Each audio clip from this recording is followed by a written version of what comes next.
Hey, Myles, Kevin talked about how the defense was put in such bad spots today. So how did you guys think you handled it, given the short fields you were given all day? Not well enough. We got to hold those short fields to 3 or less. And we know we have a higher standard than what we showed out on the field today. Why does Shedeur Sanders in that moment have more poise than Jeudy? Yeah. Jeudy, you should be teaching Shedeur. Completely unacceptable by Jeudy. Completely unacceptable for several reasons. Number one, Jeudy, you the one that fumbled that play last week versus the Raiders, and Shedeur didn't come at you. You the one that had that 39-yard play. Should have been Shedeur's second, if not his biggest play of the day, had you made somebody miss. But instead, you start dancing in the open field, force fumble. Shedeur don't come at you yelling and whatnot. Now, I don't know the type of friendship or connection they have off the field, so maybe they both have a mutual level of respect. But on the field with the cameras on, Jeudy, now's not the time, and that sure as hell ain't the place. That's the rookie in his second start just trying to get right. You, in that moment, are not helping Shedeur Sanders get right. You, in that moment, are just adding more chaos to one of the most chaotic situations one can exist in, which is an NFL sideline in the midst of battle while you are losing. Why in the world does the rookie have more poise than the vet? That statement just doesn't add up. Myles Garrett, the Cleveland Browns' most feared defender, has just publicly fired back at Jeudy after Jeudy's alleged attack on Shedeur Sanders, an argument that reportedly turned physical. And in a jaw-dropping post-game revelation, the NFL's most terrifying defensive end drew a definitive line in the sand, stepping up to defend a young quarterback who wasn't even on the field with him. What you're about to hear is the real story. The one unfolding behind the whispers, the reported shoving match, and a defensive legend putting the entire league on notice about coming for Shedeur. So, what exactly did Garrett say that has social media absolutely exploding right now? And more importantly, why is this a massive, flashing red warning sign for every single team out there thinking they can target the most famous name in all of college football? Speak for how he was raised, but if you have nothing good to say, don't say something to somebody. So, he had a lot to say that was demeaning and disparaging towards some of our players, and I was just trying to separate everybody. And I tried to go up and ask what the problem was, and then he started coming at me. And some guys just roll like that. I don't feel like that belongs in the game, but hey, if that works for him. Idiot. Jeudy. I have a new person on my hit list that I don't like, and his name is Jeudy, and here is why. As a veteran wide receiver, your job is to protect your quarterback, okay? That is your job. Your job is not to show up your rookie quarterback, and that's what Jeudy did yesterday, having an argument on the sideline about a play where there was a misconnection between Shedeur Sanders and Jeudy. Jeudy is in the wrong here, okay? Even if the rookie did miss you on a third down route, your job as the veteran receiver is to pick the rookie quarterback up. That is your job. Your job is not to scold him. Exactly what Shedeur said. What he probably said was, hey, stop fumbling the ball so much. Stop dropping passes. Then maybe I'll see you when I see you. He didn't say that, but that's what he probably should have said, okay? Jeudy has been a piece of wasteful trash the entire year, okay? When Joe Flacco was the quarterback, trash. When Dillon Garrett was a quarterback, waste bucket. And now when Shedeur Sanders is the quarterback, he is... So let me set the scene for you, because you have to feel the atmosphere here. The game is officially over. The tough loss has already been processed, at least on the surface, but for Myles Garrett, this particular post-game press conference isn't about the final score on the board. You can see it clear as day in his eyes, in the hard set of his jaw. This is about something far more personal. A reporter brings up a little scuffle that happened during the game with 49ers receiver Jauan Jennings and Garrett, with the calm, ice-cold delivery of a man who has decided that war is the only logical next step, says, I can't speak for how he was raised. Now let's be clear, that isn't just football talk. That is a direct indictment of someone's character. That's like rolling a live grenade right into the middle of the NFL's carefully crafted narrative. And if he's willing to say that about a guy on a competing team, just try to imagine the fire he's got burning for someone who came after one of his own. The target is now squarely on the back of anyone who even thinks they can come at Sanders. This has become about protection. This is about legacy. And this whole firestorm started with an attack on Shedeur.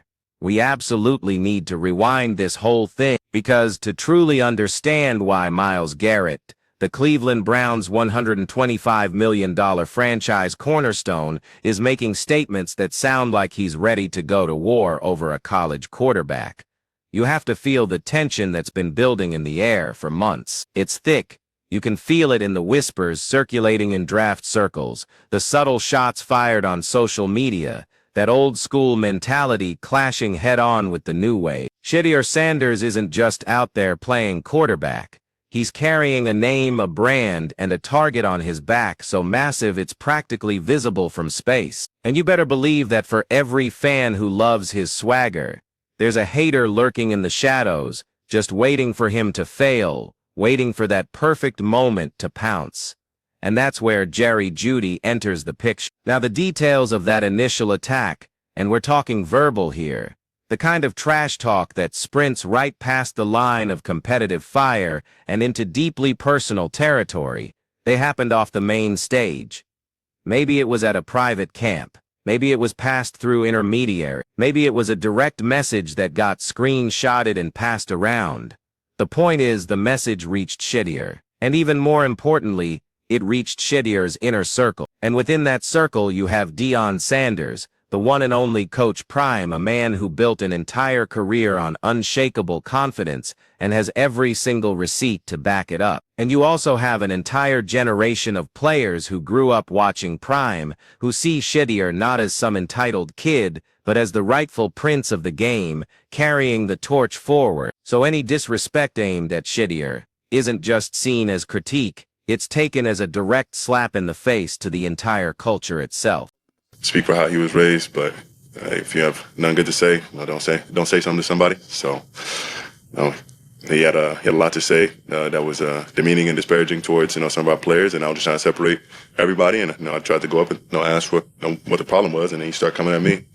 And some guys just roll like that. No, I don't feel like that belongs in the game. But hey, if that works for him, and Shedeur Sanders and Jeudy went viral after their clash on the sideline in their 26-8 loss against the 49ers. The two were caught on video in a heated exchange in which Jeudy made multiple impassioned gestures as he clapped his hands and held his arms out, seemingly frustrated with some of Sanders' passing. However, after the clip went viral on social media, fans came to Sanders' defense after Jeudy has not been playing the best of late. One fan on X wrote, "Shedeur has 2 starts. In those 2 starts, Jeudy has 4 catches, 2 drop passes, and 1 fumble." Through 10 games with Dillon Gabriel and Joe Flacco, Jeudy had 28 catches with 8 drops, a lousy 2.8 catches per game average, and this is how he disrespects his QB. Sanders finished the game with 149 passing yards and 1 touchdown and will start next week against the Tennessee Titans.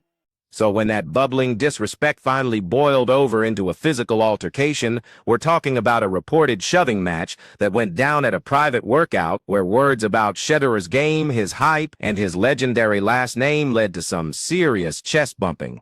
That news didn't just stay locked up in the gym. Oh no, it rippled out fast and hard, and it found its way to the absolute last person on planet Earth you'd ever want coming at you. Myles Garrett. Now you really have to think about who Myles Garrett is. This is a man who, in his own words from that very same press conference, speaks with passion about the urgency of now. "Time waits for no man," he said. "It's gotta be urgent with everyone. We gotta win now." This is a seasoned veteran who has seen 9 years of NFL locker rooms, of internal politics, of young guys getting hazed, and he has evolved past all of it. Just listen to how he talks about what real leadership looks like. "I think the main hurdle to get over when you're a young guy is the fact that you really don't understand or realize if you have that platform yet," he explained. "You kind of have to be pushed into it." He is literally talking about empowering the next generation, about lifting them up. So when he gets word that a veteran NFL receiver like Jeudy, a guy who is supposed to be a part of that leadership circle, allegedly goes after a young superstar like Shedeur in a physical way, that action violates Garrett's entire moral code. It represents the absolute opposite of everything he stands for. It's not about building someone up, it's about trying to tear them down. And Myles Garrett has exactly 0 patience for that kind of behavior. Now let's get right to the heart of it, the moment he fired back. Myles Garrett didn't go on a podcast to vent, and he didn't fire off a cryptic tweet. He did something far more calculated and powerful. He waited for the platform that he owns, the post-game scrum, right after a hard-fought battle. The context here is absolutely everything. His team just lost. His brother on the defensive line, Malik, was just carted off the field with a heartbreaking injury. Garrett is emotional, his usual guard is down, but his principles are standing tall. So when he's asked about that in-game incident with Jennings, he doesn't just describe it as a typical football scrap. No, he frames it as a fundamental failure of character. I can't speak for how he was raised, he repeated, but if you have nothing good to say, don't say something. He had a lot to say that was demeaning and disparaging towards some of our players. Just let that statement sink in for a moment. He is using the exact same lens to view the Jeudy Shedeur situation. In Garrett's world, there is a right way to compete. You can be fierce, you can be absolutely dominant, but you do not get to be demeaning and disparaging, especially not to a rising talent like Shedeur, who is, in the eyes of guys like Garrett, the very future of the league they are trying to protect and steward. I think the main hurdle to get over when you're a young guy, trying to be a leader is the fact that you really don't understand or realize if you have that platform, you just kind of have to be, given to you. You kind of have to be, pushed into it or guided into it. Let yourself, be that person, have that role, and that's by us as veterans enabling that. Those younger guys, those first, second, third year guys.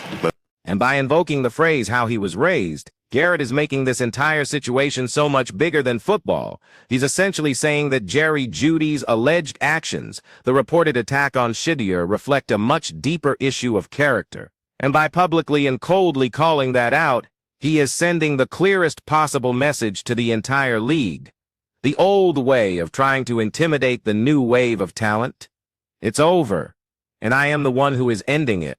This is where the whole thing becomes absolutely fascinating for Shedeur Sanders. Just think for a second about the psychological armor this statement gives him. Every single young quarterback entering the league has their doubters, but how many of them have one of the most physically gifted and universally respected defensive players in the entire NFL essentially volunteer to be their unofficial enforcer? Garrett's statement acts as a powerful shield. It tells every defensive back, every trash-talking linebacker, that if you come at Shedeur with that personal, below-the-belt garbage, you're not just going to be answering to him or to Coach Prime. You're potentially answering to a whole fraternity of veterans who see Shedeur as a talent worth protecting. It serves as a massive validation of Shedeur's place in the game. Garrett, a man who lives by the motto, "Every second is a gift, you're either getting better or you're getting worse," clearly sees the work ethic in Shedeur. He sees the investment, he sees the pennies, nickels, and dimes being put into that piggy bank of skill. By defending him, he's publicly endorsing the grind. But let's be completely real here. This also throws a massive tank of gasoline on the raging fire of the Shedeur Sanders controversy. The haters are immediately gonna scream that this is just nepotism, that he needs other players to step in and fight his battles for him. They'll try to spin it as definitive proof that he's soft, that the hype surrounding him is just too much. And that is exactly the kind of drama we all live for. Because here's the brilliant twist and the reason why this script plays out perfectly for Shedeur supporters. Myles Garrett isn't some hired gun. He's not a family member. He is an independent, feared competitor who has earned every single ounce of his respect in this league. For a man like that to stick his neck out, he must see something undeniably real. It looks like you said something to him one time when you got close. What did you share that with us? It was something like, just give me another one. There was a moment, I think it was after Malik went down, where Jennings was kind of talking to some guys. He sees a player that is truly worth the potential backlash. In that very same press conference, while talking about his own young teammates, Garrett urged them, "Speak up. This game goes by quick. We can't be mincing words just because we're scared." Now stop and think about that. Is that not the exact essence of Shedeur Sanders? A young guy who absolutely is not mincing his words, who owns his platform, who plays with that precise urgency that Garrett demands from everyone around him. Garrett sees a reflection of the high standard he sets for himself. So, in his mind, defending Shedeur isn't about playing favorites.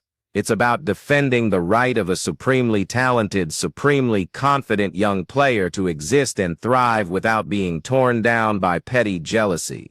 And don't you think for a single second that Garrett's mentality is just talk? Let's rewind to earlier in that same press conference.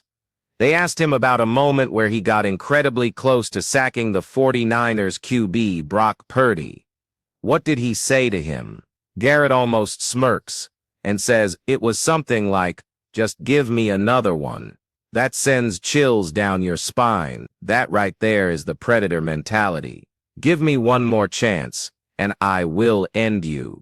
That is the exact same energy he is bringing to this entire situation. He's essentially telling Jerry Jeudy and anyone else out there, keep talking. Give me another reason. I am waiting. This is a man whose entire living is based on operating at the very edge of controlled violence. His words carry the immense weight of his action. When he says he's trying to separate his guys from the trash talk to keep them focused on the game, it's because he knows from experience that that level of focus is absolutely lethal. And he wants Shedeur to have that same lethal focus, completely untainted by all the outside noise. So, where does this leave us? The NFL is a narrative machine, and we've just been handed a blockbuster plotline for the upcoming season. The vengeful protector versus the army of haters. Myles Garrett, without throwing a single punch in this specific feud, has just landed the most impactful blow imaginable. He has completely changed the conversation. The fact that you guys are going to finish with losing record, Myles, and you've been talking so optimistically, how tough is that knowing that that's set in now and playoffs are really unlikely? It's whatever. I don't know how unlikely they are, but I just continue to fight to win. So whoever's the next opponent, they're going to get our very best, and let it just fall as they may. I can't worry about how the end result's going to be. Just worry about giving your very best every play. The question is no longer can Shedeur handle the pressure of the NFL. Instead, the question has become, is the NFL truly ready for what comes with Shedeur? He brings with him a spotlight so incredibly bright that exposes everything around it. The unwavering support, the bitter jealousy, the generational clashes, and in that brilliant light, we are literally watching alliances form in real time. Garrett has planted his flag firmly on the side of the future. He's looked at Shedeur's undeniable talent, his intense work ethic, his incredible production on the field, and he's made a very calculated decision. This kid is worth the fight. For Shedeur, this is the ultimate backhanded compliment. The sheer scale of the controversy proves his importance, while the defense from a player of Garrett's elite stature proves his worth. It's the perfect storm. Now every single snipe from a critic sounds just a little bit smaller because it's being filtered through the booming voice of a defensive player of the year who has publicly declared, "That's not how we do things around here." The argument may have turned physical, and that might have been the spark. But Garrett's response is the raging forest fire, clearing out all the old brush to make way for something entirely new. It's a powerful declaration that the game itself is changing. The swagger, the confidence, the branding, none of it is a distraction if you can back it up on the field. And in the eyes of one of the game's most respected killers, Shedeur Sanders absolutely backs it up. So what's the real takeaway from Myles Garrett going to war over Shedeur Sanders? It's actually quite simple. The NFL isn't just getting a new quarterback, it's getting a full-blown cultural event. And the smartest players in the league, the ones like Garrett who are constantly thinking about their legacy, are already choosing their side. They're choosing to defend the future, even if it means calling out the present. This story is far, far from over. The draft will eventually come, the season will start, and every single interaction will be watched under a microscope. But one thing is now crystal clear. Shedeur Sanders walks into the league with a level of preemptive protection that no rookie QB in history has ever had. Not because of his dad, but because of his game. And that right there might be the most controversial and fascinating twist of all. What do you think about all this? Is Myles Garrett right to step in and defend Shedeur like this? Or is this just adding even more unnecessary pressure to a young player's shoulders? Is the NFL's old guard truly threatened by Shedeur Sanders' arrival? Let me know your thoughts down in the comments below, because this debate is just getting heated up. And if you want to follow every single twist and turn of this incredible story, make sure you're subscribed and you hit that notification bell. Believe me, we're just getting started.